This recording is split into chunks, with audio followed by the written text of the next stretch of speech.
Hey, this is Lauren with TMF Apparel USA, and today I'm going to show you how I print DTF transfers on my Omni Freejet 330Tx DTG printer. I have the transfer here. This is a small demo piece taped down to the platen in the center. I usually center it up in between these two screws. You could obviously put it in the corner as well. I'm going to use this one, just put it in the center. What we're going to do is we're going to do our auto height for our platen here and let it go ahead and adjust the height to where we need it, which is pretty much going to be as if you were printing a nozzle check, completely flat.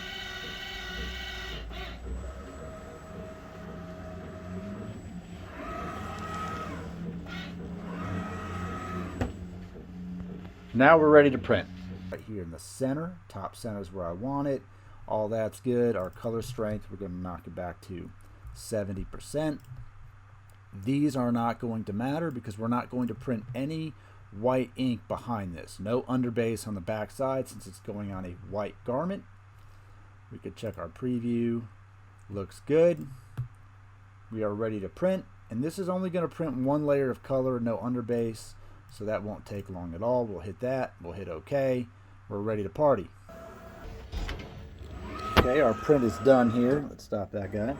Now, what I like about doing it on the TX is if I want this to have more color or more saturation, since it hasn't moved, I can just send that through again and print another layer of color on top of it.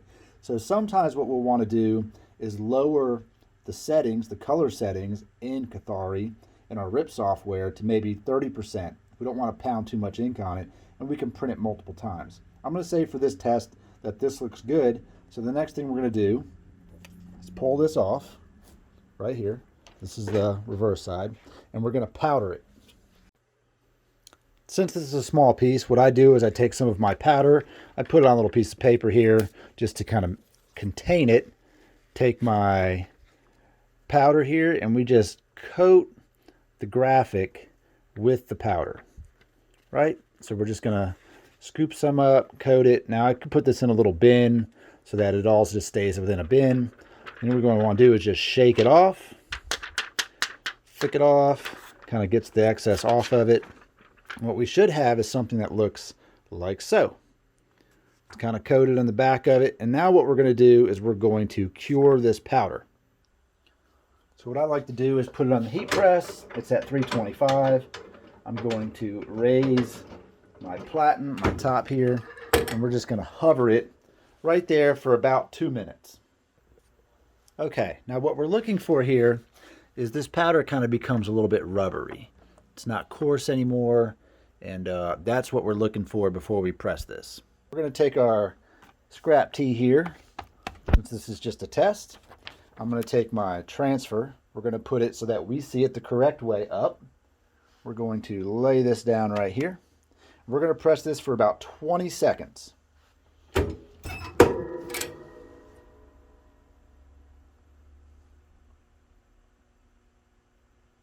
Keep in mind there is no pre-treat on this shirt at all. It's just a blank shirt.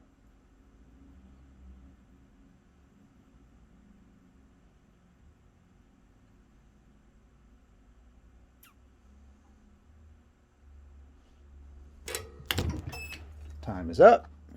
I didn't put a Teflon sheet, you'll notice. Just want to show you what that does without it. Doesn't really care. We're going to take it right here. We're going to let it cool off. These are cold peel transfers. So we don't want to peel it hot. We want it to be nice and cool when we take it off. And since this is a little piece of shirt, it's really not that crazy. It takes not very long to cool off. And then what we do is we just peel it off like so.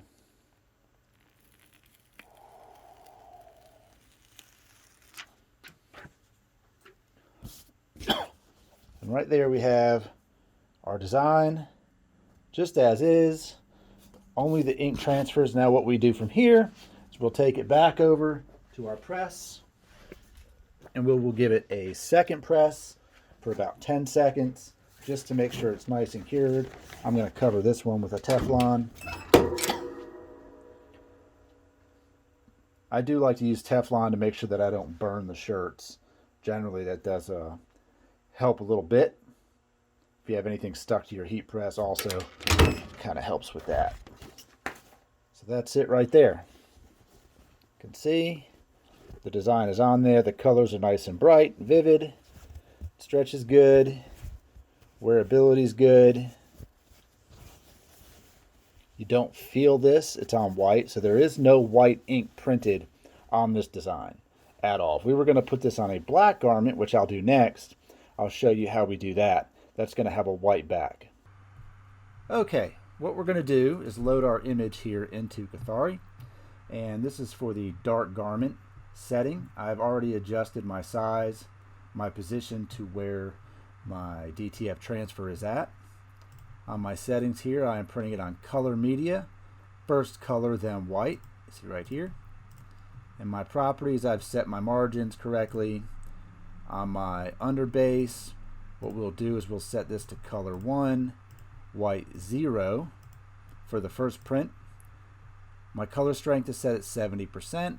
You can lower this down and do 40% and run 2 passes on it. We're just going to run this one at 70 and see what we get. It might be too much ink. Our choke and our underbase are both sitting at 50%. Highlight is low as well. So what we're going to do is go ahead and click this and run this on our printer, and then we will come back and do the second adjustment.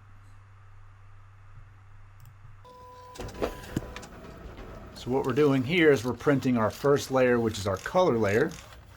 So this is going to look a lot like what we just printed for the white garment.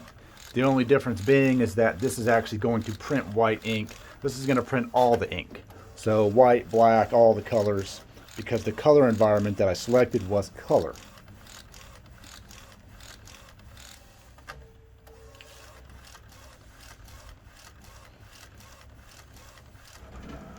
All right, now if we look at that, we can see it does look pretty juicy, pretty wet on there. And what I like to do is let that sit there for a minute before I go ahead and put my white on top of it. But as you can see, my printer, because of its setting, is already going back to the front. The next thing we're going to do is add the white to the back of this. Okay, now that our first color layer is printed, we will come back into our settings, our properties. We will hit our underbase to 1, our color to 0, so this only prints the white underbase, and we're going to go through and print that all the same as we just did. And that's going to print our white on the back side of our color, effectively printing our design in reverse.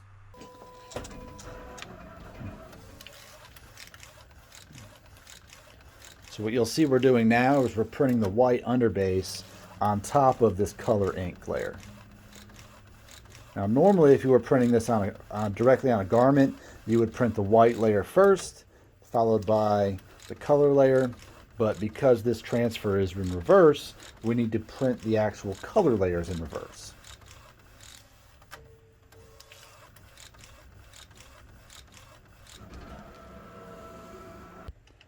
So you can see now we have white on top of color. Now why I say I like to let it sit for a second is because if your color ink is still very wet, then this is going to start to puddle up and run.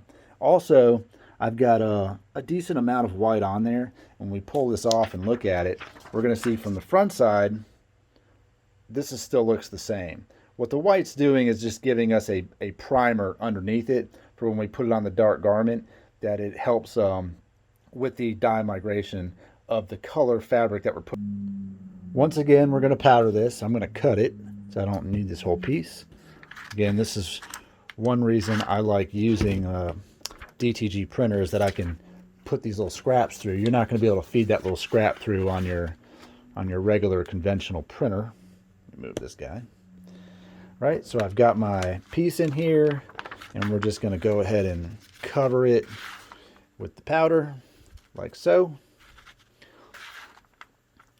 And there are people who are using big boxes and conveyors and running it through a whole, 5 pounds of this stuff. At the end of the day, it just needs to come out with the powder on it as such. So we can see here, looks good, looks good.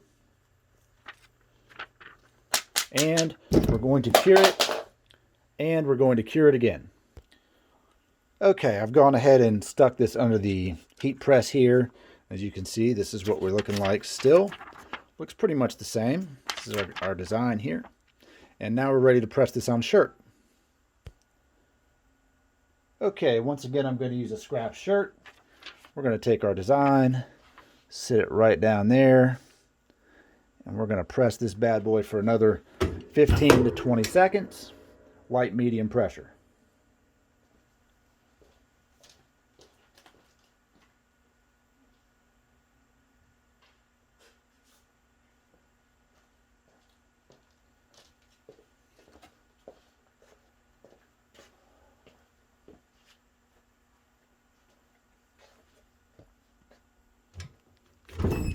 All right, pick that up. Again, we need to let it cool. So we're going to pull it off and cool it down. All right, it's pretty cool to the touch. We're pretty much ready to peel this off. If you don't let it cool enough, it's going to not stick too good. So here we go. Just like that. I'll zoom in here. We can see our graphic printed on there. Pretty nice, pretty nice. Here's our two prints. Now we can see on this one, the colors are slightly more vibrant than this one, and that's just going to be a matter of testing your settings. Now we could put down more ink, we could lay down more white underbase. If I was printing this design on a black garment, I would use a black photo environment. I use the color one here just to show you how it prints white on the complete back side of it. I also did these two here this morning as I'm doing these for another project. This one printed here. This is printed on the color setting. This one's printed on black garment setting. It did not put as much white ink behind this graphic as it did this one. This one I also added the outline because it's such a dark color. So keep that in mind when you're printing them. But overall, the color is very acceptable. You know, on this one here, I would probably do a test print, maybe bump the color up a little bit more and just try to get more of this this vibrance out, just like I did in the white. And that's really probably coming down to just the amount of white that's behind it, because the only difference between these two are this was a pure white back, whereas this one here wasn't completely pure white. We would just add a little more underbase to it. But I hope that I hope this video helps to explain a little bit on how you can print DTF transfers using your DTG printer. I did not change the inks in my printer. I am running DuPont inks, color and white.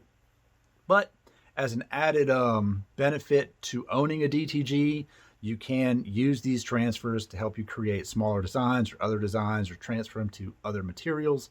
I also did a transfer this morning test on what I was pretty much nylon. You can put this on, you can also use DTFs on a lot of different materials that you can't do with DTG. So for example, I did print on this pretty much 90% polyester, 10% spandex workout shirt, put the logo right there on it. This was just white. And if you look at what we've got, this is what comes on the product itself. When I buy it, this is printed, while this one right here is DTF. So stretch is fine, looks great. So if you want to expand your business and you already have a DTG printer, this is a great option for you. And like I said in my other video, cost effective wise, it doesn't cost that much to get your hands on some film, get your hands on some of the powder that you need to cure it, and the rest you already have if you're running DTG. Till next time.